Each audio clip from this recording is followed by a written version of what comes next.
Samuel there in the chat didn't, because he's like, why is he saying this is nonsense? Nobody's denied the Trent stuff. Well, mate, I know everyone doesn't watch all of our content, but it has been denied because it is a lie. There is no agreement with Trent and Real Madrid. So that's what I'm here tonight to point out. You know, we're all for reporting the news and we're all for giving everybody the very latest, but there is no agreement for Trent to go to Madrid. It is just more Madrid bullshit, quite frankly. So we're going to call that out, because if there's a story, we will bring it to you, we will talk about it, but what we can't do is feed into the nonsense that's just trying to undermine Liverpool Football Club. So, Samuel, I get that not everybody sees every bit of content, bro, but I wouldn't be putting it up as nonsense. I wouldn't be here to talk about it if I didn't have a pretty good sense from my own contacts that it is just that, mate, nonsense. So look, we'll talk about it all tonight, though. So apparently, according to sources, shall we say, with a massive pinch of salt, in Spain, Trent has rejected all proposals of a renewal with Liverpool Football Club, and Real Madrid have taken further steps to sign Trent, with several contacts to see about the situation. I'm calling bullshit on that, and not just me. I don't think David Lynch believes it, and it doesn't even look like Romano believes it, because he's been saying still that he doesn't think there's been much interest or conversations with Real Madrid, and that Trent's priority remains to try and sort things with Liverpool. So I don't know where they get this shit from, but it also comes off the back of Real Madrid having a poor result in Europe, where, you know, fans are starting to get a bit uppity about that. You know, how can you have Bellingham, Mbappe, Vinny Jr. and all these players? I know Mbappe wasn't playing last night. I don't think he was. But how do you lose to Lille? So they're going to have to kind of gloss over that, I guess, with some positive PR, and that's exactly what I see this as. I don't believe anything that comes out of Spain unless it's somebody I know and trust. And this one I'm putting in the bullshit island category for me. And again, based off what I've spoken with David Lynch about, with my own understanding of the Trent situation, I'm certainly not sitting here saying it's nailed on he's going to stay, but I absolutely don't believe there's any reason to go to the other extreme to say that he's made his mind up to go to Madrid. I think that's just a lie. Craig, is it true that Real Madrid have sent offers to Trent? I don't believe it. Like, of course they're going to be interested, you know?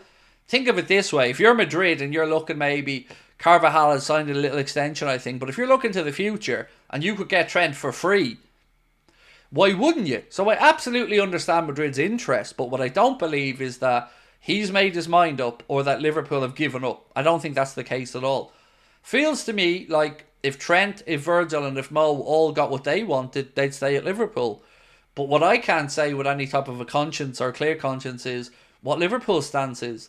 Now, one interesting thing I did take from my conversation with David earlier on was we were speaking about the 6-year offer that was doing the rounds on social media that maybe Liverpool are looking to tie Trent down with.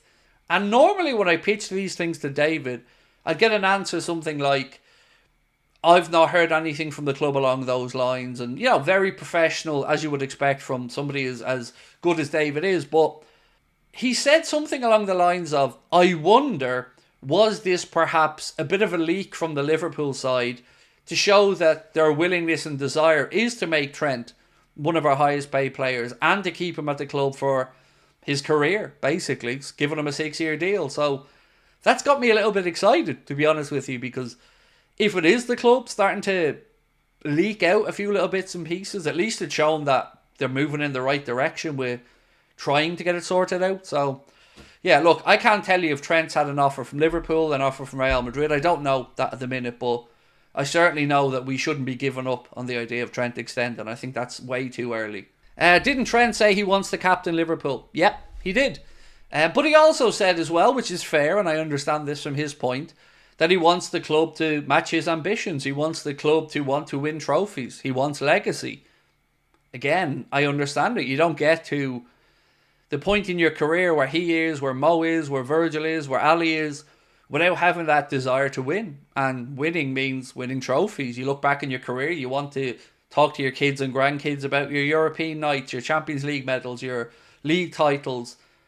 So yeah, if Trent feels the club can match that ambition on the pitch with the players they bring in, with the results, I don't see any reason why. The only reason he would leave is if he doesn't think that either the club value him enough or that the club are going to match that ambition he has to win trophies. I believe the Trent contract will be sorted and announced before the Champions League game against Real Madrid, said Gary Cuthbert. Gary, I really do hope you're right, bro. I do. Can't lie, playing with Mbappe and Bellingham with the Bernabeu sure seems appealing. Yeah, it is, but would you ever feel as there?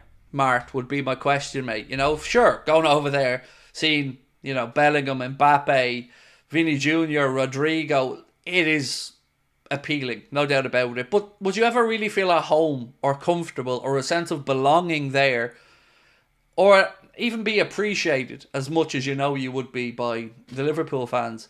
For a fella like Trent, I don't know if that's the case. As an example, well, Birmingham City or whatever were never going to be at the level, were they, that could have satisfied Jude Bellingham's endeavours or his desires in his career. But, you know, Trent's at Liverpool, a club that will realistically feel that we can challenge for the top honour. So I don't know if the same drive and passion would be there. And there's one more thing I don't think gets spoken about enough. Do you think that Real Madrid would still have an interest if Trent had 3 years to go and the cost was 100 million quid? I don't. I don't think they'd have any thought process in their mind to come near Trent if he wasn't available on a free. I think they're just looking for a cheap deal here. And if I'm Edward, I kind of be leaning into that as well, and Hughes in these contract negotiations. Fabrizio Romano has weighed in on the Trent Alexander-Arnold situation, and this is what Fabrizio has had to say. As of today, Real Madrid are not negotiating with Trent Alexander-Arnold. What happens in the summer depends on Liverpool. They're talking to Trent and will have more talks. Trent's priority remains Liverpool. So that's good news as far as I'm concerned. It certainly puts to bed the story that was out there earlier on to suggest that he was going to Madrid and his mind was made up. And also it was good to see David Lynch absolutely laugh pretty much at Gabby Agbonlahore's claim that Mohamed Salah had already committed to Saudi, that he was already going to be the highest paid player there, and that was a done deal. Again, nobody I've spoken to from a journalistic side or from a fan side believes Agbonlahore is doing anything but talking out his backside. So, I wanted to just speak about something Kevin Doyle said. Kevin Doyle, obviously former Irish international. He was speaking about an uneasy feeling he has around Liverpool, and he said the 3 subs that went off tonight, speaking last night, Szoboszlai, Robbo and Trent, and their reaction. He said they just looked unhappy. I wanted to get your thoughts on that, because I do, of course, have some concerns about Trent. You know, I think last night again he looked not angry, but there was a pause before he went off the pitch. I don't know, just something about his reaction to coming off again I wasn't impressed with. I don't remember Robertson's one, to be honest. I don't remember how he came off. Szoboszlai, yeah, I can see, again, a little bit of disappointment there, perhaps, but I think it was a case of the manager looking to protect the players and bring on players when the game was ready to be seen out. So, I don't know if Kevin Doyle's looking too much into that, but there is an air of something that just doesn't smell right at the minute, if I'm being really honest with you. I'm not saying people aren't impressed with Slot, or I'm not. It just feels to me like it's not going to take much for a bit of a crisis, whether that's a result or one bit of news about a contract. And I'm worried going into this October international break, because this is the time where you see more stories come out about players' futures, because they're away from their teammates, they're with their international colleagues. Journalists sometimes become a little bit emboldened with some of these stories as well. And I'm expecting some stuff to come out over this international break that we won't like reading. Whether there's truth to it or not, I guess that's another conversation. I want players who get subbed to look angry. I'd be pissed off or happy as Larry. Yeah, I mean, there's something to what you're saying. I understand completely what you're saying, but just get off the pitch is what I would say, mate. You know, I get what you're saying. You don't want a player to be happy to be dragged off the pitch, but understand why the manager's doing it. It's not to have a dig at your playing. It's to protect you because he rates you highly. That's the way I'd look at this, you know. I think Arne Slot took Trent off, one, to give Bradley a few minutes, but mostly to make sure he can manage the workload on Trent, on Dominic Szoboszlai and on Andy Robertson for what's going to be a really hectic season. And I think understanding this, you know, the players will know that. So I don't think there needs to be any real reaction to being substituted. Unless, of course, you know you're having a stinker and you're getting dragged off And you're frustrated because one, you knew you were having a stinker, and two, you didn't get a chance to put that right.